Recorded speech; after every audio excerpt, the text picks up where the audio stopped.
Hi, நான் உங்களுக்கு வந்து வெஜிடேரியனில் இன்னொரு டிஷ்ஷு இது வந்து ஒரு நாளைக்கு நம்ம செஞ்சு பார்க்கலாம். கூட்டு மாதிரி குழம்பு மாதிரி சாப்பிடலாம். சாதத்துக்கு சாப்பிட்றதுக்கு நல்லாயிருக்கும். சப்பாத்தி இட்லி தோசைக்கெல்லாம் நல்லாயிருக்கும்னு சொல்ல மாட்டேன். இதுக்கு தேவையான கடலைப்பருப்பு சேனக்கிழங்கு கூட்டு. சரியா? இது வந்து இது தேவையான இன்க்ரீடியன்ஸு கடலைப்பருப்பு உங்களோட தேவைக்கு. நான் வந்து இன்றைக்கி ஒரு சின்ன கப்புக்கு ஒரு கப்பு போட்டிருக்கேன். அதுக்கு தகுந்த மாதிரி சேனக்கிழங்கு வந்து இது 150 கிராம் இருக்கும். 150 கிராம் தான். இதுவே வந்து 2 பேருக்கு வந்து ஒரு நாளைக்கு இருக்கும். சின்ன வெங்காயம், பெரிய வெங்காயம், ரொம்ப ஒன்றும் ஒரு வெங்காயம் அப்படிலாம் கிடையாது. நான் மற்ற பொரிக்கறிக்கெல்லாம் எடுத்தது போக மிச்சத்து எடுத்திருக்கேன். சரியா?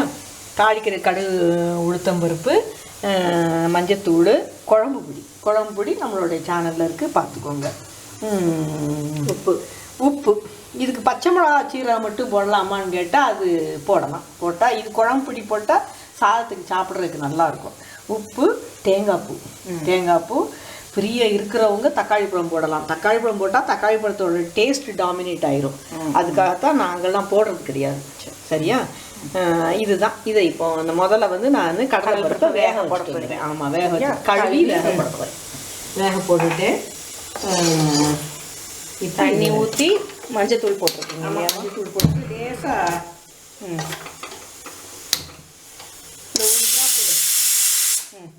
ஒரு ட்ராப் எண்ணெய் போட்டுருவோம். சரி. அது எண்ணெய் ஏன் போடுறோம் அப்படின்னா, அந்த தண்ணி கொஞ்சம் முதல்ல வேகிறதுக்கு முன்னாடி தண்ணி பொங்கி வரும். அது பொங்காமல் இருக்கிறதுக்கு பாருங்க. ஆனால் இது போட்டாலும் பொங்கத்தான் செய்யும். இது இப்போ வேகட்டுமா? வேகட்டும். கடலைப்பருப்பு வெந்துருச்சு.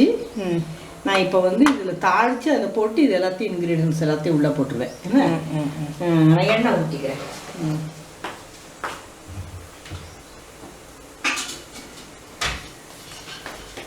எண்ணெய் வந்து எனி வெஜிடபிள் ஆயில் எதுனாலும் போட்டுக்கலாம்.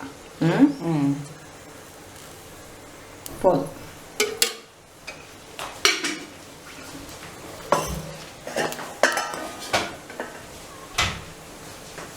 போட்டிருக்கேன். கடுகுல வெந்தயம் எதுவும் வேண்டியதில்லை.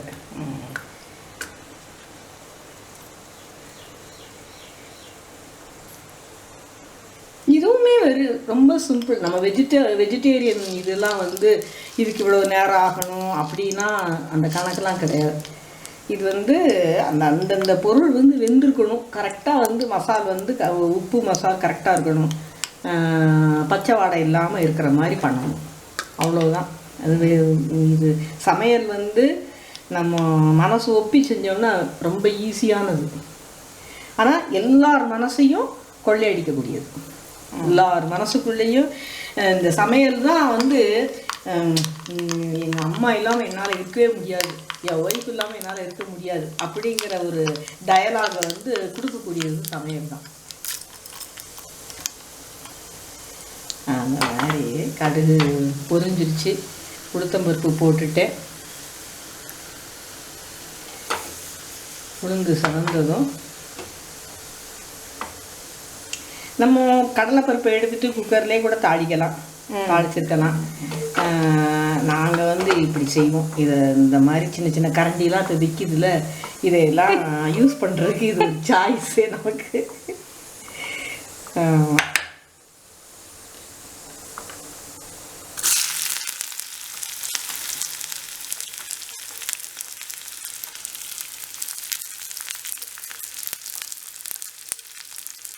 வெங்காயம் லேசாக வதங்கினா போதும். லேசாக இந்த கண்ணாடி மாதிரி வரணும்ல, அந்த மாதிரி வதங்கட்டும். நல்லா இதாகிடுச்சு. இந்நேரம் வந்து இதை தேங்காயை வந்து லேசாக இப்படி போட்டு ஒரு பரட்டு, அவ்வளோதான்.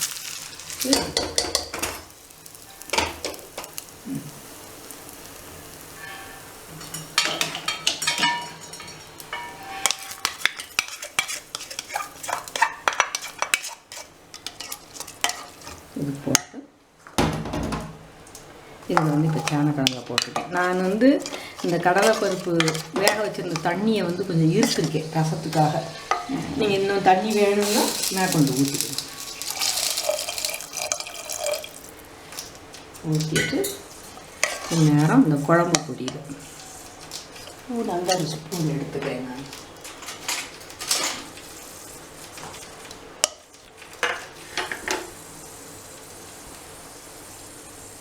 தேவையான அளவுக்கு போட்டுக்கோங்க. எனக்கு வந்து இந்த குழம்பு பொடி கொஞ்சம் காரம் கம்மியாக இருக்கிறதுனால 2 ஸ்பூன் போட்டிருக்கேன். 1.5 ஸ்பூன் போட்டால் கூட போதும்.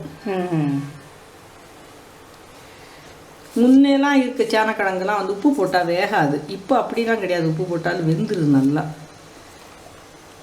நானும் போட்டுட்டேன். இது இனி வேகிற வரைக்கும் வெயிட். பட்டாணி இந்த கடலைப்பருப்பு வந்து கொஞ்சம் 3/4 வேக்காடு வந்துருந்தா கூட சேனக்கிழங்கு போடும்போது வெந்துடும். ரெண்டுமே இதாக வந்துடும். 3 சத்தம் வந்து அடங்கிருச்சு.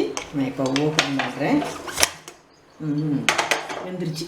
பார்த்தாலே தெரியும், இந்த வெந்ததெல்லாம் பார்த்ததுமே தெரியும்.